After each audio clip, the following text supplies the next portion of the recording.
तर आज आपण लावणार आहे भेंडी वांग्याचे रोप. तर मग आधी आपण कोकोपीटमध्ये ओलं करून त्यांना मस्त मस्त रोपांना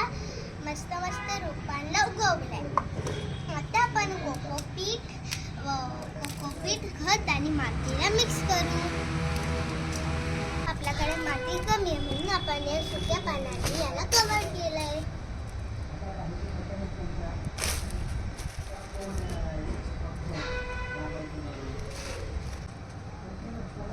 आता आपण या चांगल्या मस्त रोपांना याच्यात टुकटून लावूया.